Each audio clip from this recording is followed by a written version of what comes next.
공부합니다 시간입니다. 금요일입니다. 선문현답 시간 더불어민주당 김현 사무부총장 이 자리에 모셨습니다. 안녕하세요. 네, 안녕하세요. 네, 어제 이재명 경기도지사 1심에서 직권남용 선거법 위반 모두 무죄가 나왔어요. 사실 일부 좀 무죄가 나오지 않을까 저는 이제 생각을 했는데 완전하게 깨끗하게 이렇게 무죄가 나왔습니다. 이제 앞으로 당의 입지가 좀 높아지겠죠. 어떻게 보세요? 어제 판결? 네, 아무래도 사실은 지방선거 후보 경선 과정, 그다음에 지방선거 후보가 되고 나서 경선 과정에서 바른미래당의 김영환 후보로부터 그 고소를 한 거죠. 네. 그래서 이제 꽤 오랜 기간 동안 재판이 진행됐고 1심 검찰의 구형량이 터무니없이 높았던 거죠. 지금 제목이 일단은 선거법으로 3개고 그다음에 이제 친형 강제 입원으로 해서 이제 어저께 재판 결과가 나왔는데 저는 개인적으로 2개 그 선거법 위반하고 직권남용 둘 다 무죄다라고 본 것은 일단은 강제 입원이 아니라 그 치료를 받기 위해서 성남시장 시절에 했던 일인데 그때 당시 거슬러 올라가면 굉장히 국민들로부터 박수를 받았던 일입니다. 형의 문제에 대해서도 단호하게 시장으로서 조치를 한 것이다라고 했었는데 갑자기 이것이 무슨 직권남용이라는 제목으로 기소가 되는 것 하고요. 네. 그다음에 그 대장동 개발 업적 관련하고 검사 사칭 전력 이런 문제인데 사실은 TV 토론 과정에서 그러니까 공방이 오고 간 대화를 가지고 선거법 위반으로 기소가 된 경우가 제가 그렇게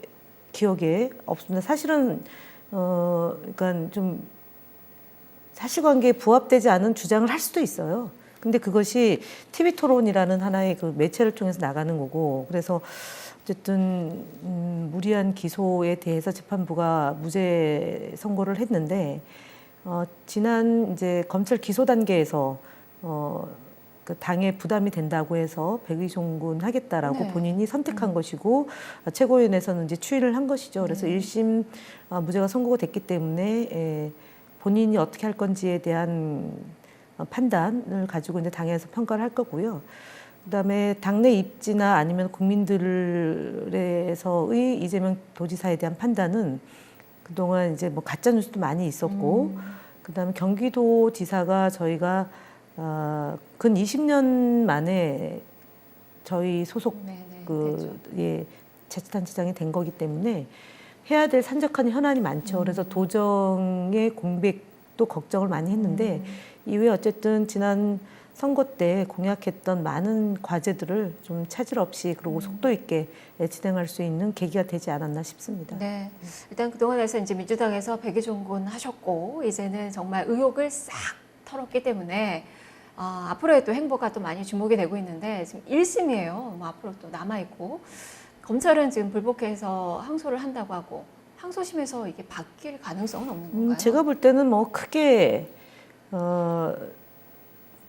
논란이 될 건 없을 거라고 봅니다. 왜냐하면 무슨 새로운 증거가 나온다거나 아니면은 기존에 이제 그 증언을 했던 분의 판단이 뭐 다 똑같은 말로 종합할 수 있는 성격이 아니어서 그 다음에 이제 그 형님이 문제가 있다라는 그 뭐 대화록이나 녹취록 이런 것들이 나오고 그다음에 진료를 받았다라는 그런 것이 이전에는 사실은 검찰이 입맛에 따라서 증거를 그 외부에 노출을 시켰던 적이 많습니다. 근데 이번에 재판 과정에서 밝혀지지 공개되지 않은 내용들이 나옴으로 인해서 재판부도 굉장히 그 검찰의 그런 그 무리한 기소에 대해서 여러 차례 걸쳐서 이제 제기를 했던 것이고 두 번째는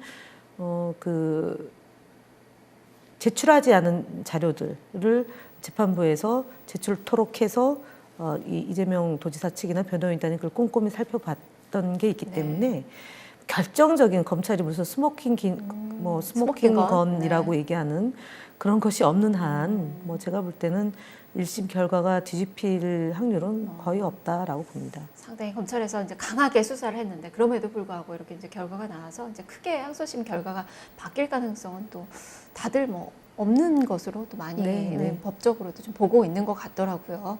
정말 주의를 보지 않고 딱 사건만 보고 판결한 결과다라고 많이들 인식을 하고 있는 것 같습니다. 판사의 판결은 그렇게 돼야 됩니다. 그러니까 참여정부 때 재판에서 증거를 가지고 재판을 해야 된다라는 걸 도입을 했는데 이재명 도지사 판결을 보면서 김경수 도지사의 1심 판결이 얼마나 부실했는지를 다시 한번 보게 되는 계기가 되지 않았나 싶습니다. 네. 예.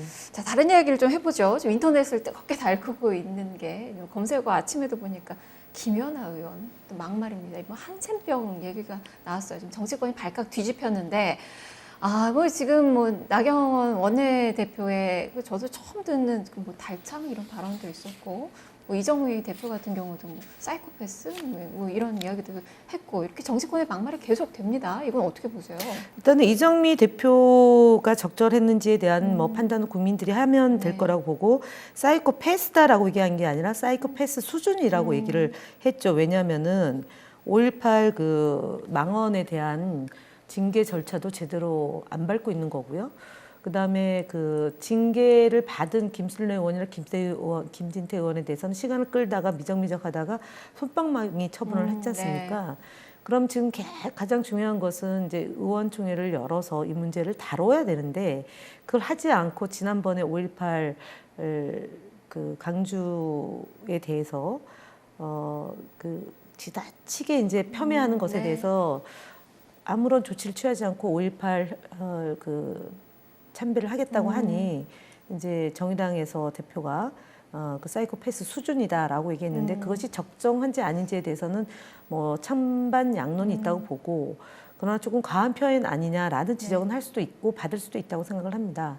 그런데 그것을 공개 방송에서 방송 토론에 나가서 이정미 대표와 또는 정의당 측 관계자랑 토론도 아니고 저희 표창원 의원하고 토론하는 과정에서 본인이 절제되지 않은 감정 표현을 그렇게 노출시키는 것은 제가 볼 때는 공인으로서 자격이 없다라고 보고요.